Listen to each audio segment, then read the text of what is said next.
बड़ी खबर आ रही है। ऑपरेशन गंगा ने तेज किया रेस्क्यू ऑपरेशन। आज यूक्रेन से स्वदेश लौटी 5 और फ्लाइटें दिल्ली मुंबई से तक छात्रों को लेकर पहुंची फ्लाइट।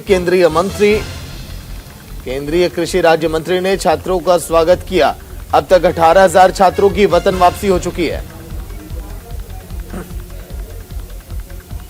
छात्रों को लेकर पहुंची फ्लाइट दिल्ली और मुंबई।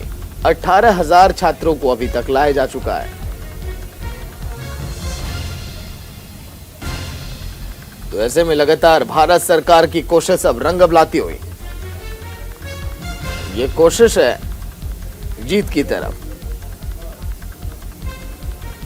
ये उड़ान जिस तरह से भरती हुई फ्लाइटें वहां के नागरिकों को बचाकर वहां से लाती हुई जो हिंदुस्तान के रहने वाले, ये काफी सराहनीय पहल, क्योंकि उन परिजनों का रो रो कर बुरा हाल था जिनके बच्चे वहां पर फंसे हुए थे। ऐसे में ऑपरेशन गंगा एक ऐसा मिशन जिसको सक्सेसफुल होना बेहद जरूरी था। तो रूस यूक्रेन युद्ध से निकलकर जो भारत छात्र पहुंच रहे हैं उनके चेहरे पर मुस्कान है, क्योंकि अभी भी बमबारी के बीच लगभग हजारों छात्र फंसे हुए हैं जिन शहरों में बमबारी हो रही है। 18,000 छात्रों को लाया तो गया, लेकिन अभी भी एक बड़ी जिम्मेदारी है। जो लोग वहां पर फंसे उनको कैसे निकाला जाए।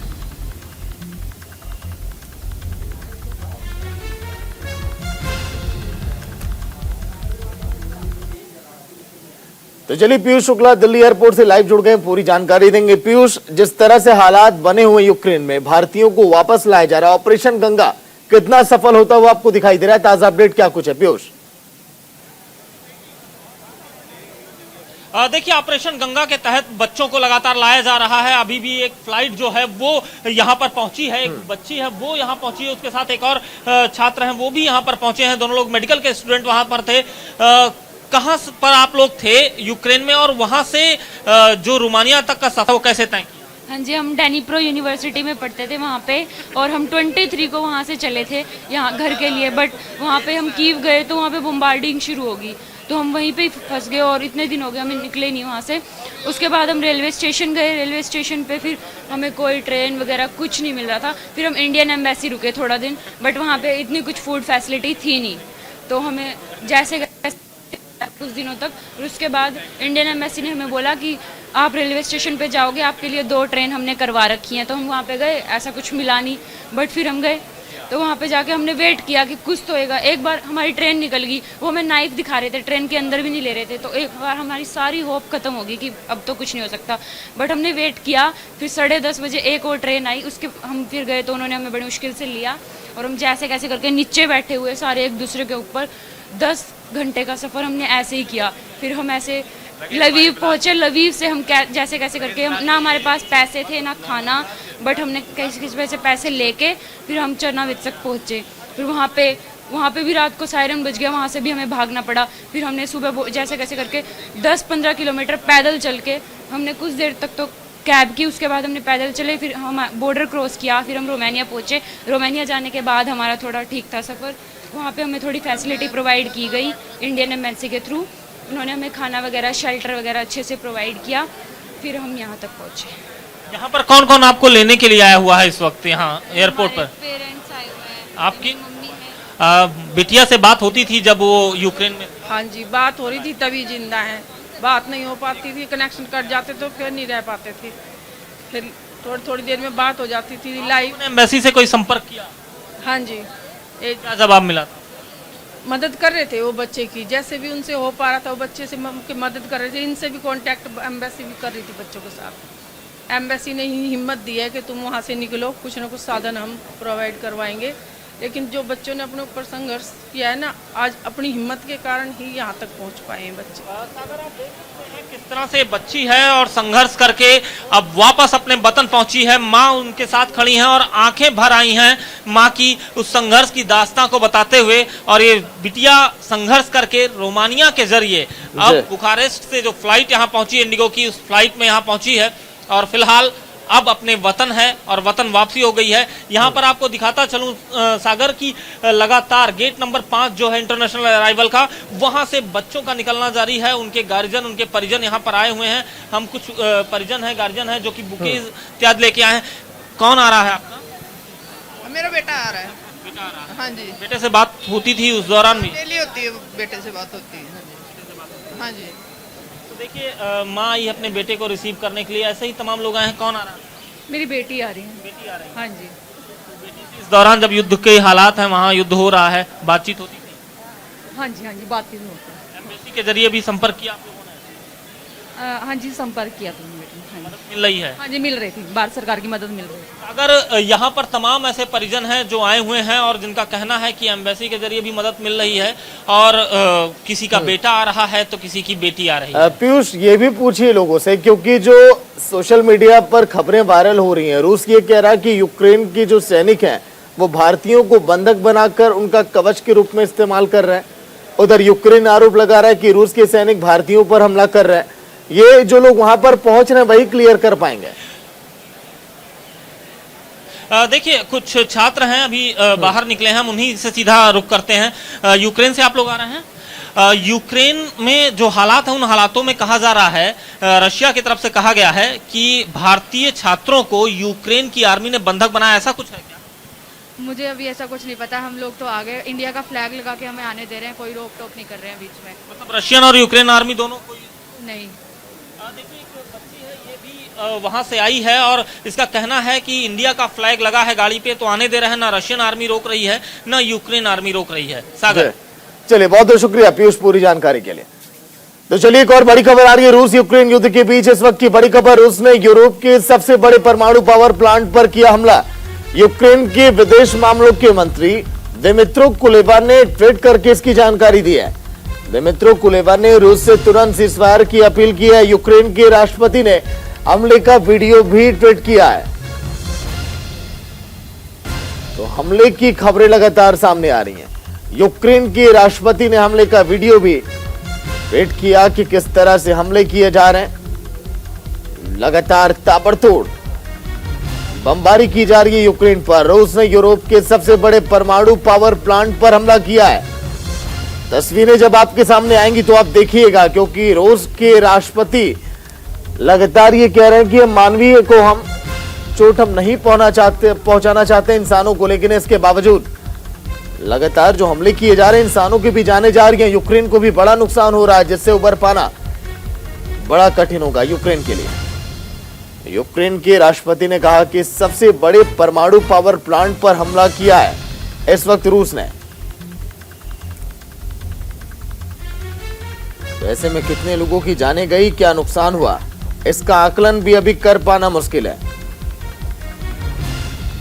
यूरोप के सबसे बड़े न्यूक्लियर पावर प्लांट से धुआं उठा। यूक्रेन का दावा है कि हो सकता है यहां पर बड़ा हादसा ये 10 गुना। सुबह सुबह ये तस्वीरें सामने आई। यूक्रेन के अधिकारी के हवाले से दावा किया गया कि इस रूसी हमले के बाद यूरोप के सबसे बड़े परमाणु ऊर्जा केंद्र से धुआं उठता दिखाई दिया है। रूस और यूक्रेन के बीच जारी जंग का नवा दिन। हालात बद से बदतर होते हुए ताकतवर रूस लगातार यूक्रेन को तहस नहस करने में लगा हुआ है। दोनों तरफ से भारी जान माल का नुकसान अभी भी बरकरार, लेकिन रूस ने जो बड़ा हमला किया, यूक्रेनी अधिकारी का दावा है कि इस अटैक के बाद ज़ैपोरिजिया स्थित यूरोप के सबसे बड़े परमाणु ऊर्जा केंद्र से धुएं के गुबार उठते दिखाई दिए। तो देखिए तस्वीरें आप, सबसे बड़े न्यूक्लियर पावर प्लांट से धुआं उठता हुआ दिखाई दिया और ऐसे में यूक्रेन का दावा है कि बहुत ज्यादा नुकसान यहां पर होगा जान माल का। अल सुबह ये तस्वीरें सामने आई। यूक्रेन के राष्ट्रपति ने दावा किया, यूक्रेन के अधिकारियों ने ये बातें कही है कि रूस ने हमला किया है यहां पर भी। न्यूक्लियर पावर प्लांट जो कि सबसे बड़ा है। ऐसे में जलाशय के पास निपर नदी की ये किनारे पर यह स्थित है। देखिए आप, तो यूपी चुनाव में 7वें और अंतिम चरण के जोर देने के लिए सियासी दिग्गज अब आज काशी में अपना दम दिखाएंगे। कई दलों के नेताओं का आज काशी में समागम आपको दिखाई देगा। पीएम नरेंद्र मोदी होंगे वाराणसी में, जो कि जनसभा को संबोधित करेंगे।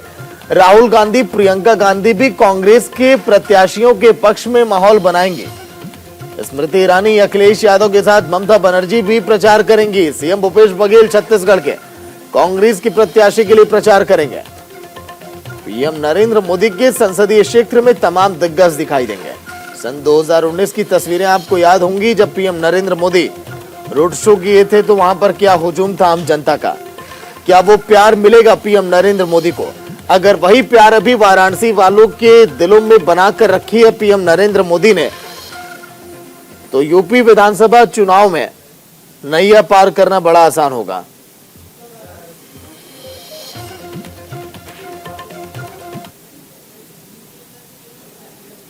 हम आपको दिखाएंगे, लेकिन जिस तरह से रूस यूक्रेन युद्ध पर व्हाइट हाउस में बड़ी बैठक, राष्ट्रपति बाइडेन व्हाइट हाउस में मीटिंग अप करेंगे, कैबिनेट के साथ मीटिंग करेंगे बाइडेन।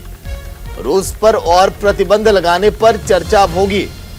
कुछ दिन पहले बाइडेन ने संबोधित जब किया था, उस दौरान उन्होंने कहा था कि हम अपने सैन्य ताकत तो नहीं देंगे यूक्रेन को, लेकिन हम जो भी सहायता होगी हथियारों की हम वो करेंगे। प्रतिबंध हम रूस पर लगाएंगे, लेकिन अपने सैनिकों को यूक्रेन हम नहीं भेजेंगे। लेकिन अब अगर व्हाइट हाउस में बैठक होगी, बाइडेन अगर बैठक करेंगे रूस और यूक्रेन के हालातों को लेकर, तो क्या रूस पर प्रतिबंध और बढ़ाए जाएंगे? क्योंकि अभी तक जो भी प्रतिबंध लगाए गए, रूस कहीं से भी ये नहीं दिखाई दिया कि अपने कदमों को पीछे करेगा या फिर उसके जहन में थोड़ा भी डर है इन प्रतिबंधों का। तो व्हाइट हाउस में अगर बैठक हुई और युद्ध को लेकर फिर कोई प्रतिबंध लगाए गए रूस पर, तो लगता नहीं कि कोई फर्क पड़ेगा, क्योंकि अभी तक तो ऐसा दिखाई नहीं दिया। बेशक सभी देश मिलकर प्रतिबंध लगा रहे हो, क्योंकि इस वक्त पुतिन पर सनक तो केवल यूक्रेन जीतने की। एक और बड़ी खबर, रूस यूक्रेन संकट पर भारत का बयान। क्वाड मीटिंग में रूस यूक्रेन वॉर पर चर्चा हुई और मीटिंग पर पीएम मोदी का बड़ा बयान भी आया। मीटिंग में डायलॉग और डिप्लोमेसी के रास्ते पर आना होगा, मोदी ने कहा। कूटनीति से मामले का समाधान हो, पीएम नरेंद्र मोदी बोले, क्योंकि इस युद्ध से समाधान नहीं हो सकता। पीएम नरेंद्र मोदी पहले दिन से ये कह रहे हैं, इसीलिए उन्होंने यूक्रेन के राष्ट्रपति से, रूस के राष्ट्रपति से भी फोन पर बात की और लगातार वो हर 1-2 दिन पर राष्ट्रपति से बात करके वहां का हालचाल ले रहे हैं और बार बार ये कह रहे हैं कि आप लोग बातचीत करिए और अगर समाधान निकल जाए तो बेहतर। लेकिन इसके बावजूद लड़ाई ये रुकने का नाम नहीं ले रही। 9वां दिन ये है और 9वें दिन भी शुरुआत किससे हुई? न्यूक्लियर पावर प्लांट पर हमले से, क्योंकि यूक्रेन की तरफ से दावा किया गया कि न्यूक्लियर पावर प्लांट को निशाना बनाया गया और वो भी सबसे बड़े न्यूक्लियर पावर प्लांट पर। तो भला सोचिए कैसे कूटनीति के रास्ते पर ये चलेंगे। कूटनीति से मामलों का समाधान हो, पीएम मोदी ये कह रहे हैं दोनों देशों से। लेकिन क्या दोनों देश इस पर सहमत हैं? 2 राउंड की बातचीत हो गई है, लेकिन ना के बराबर कुछ भी समाधान नहीं।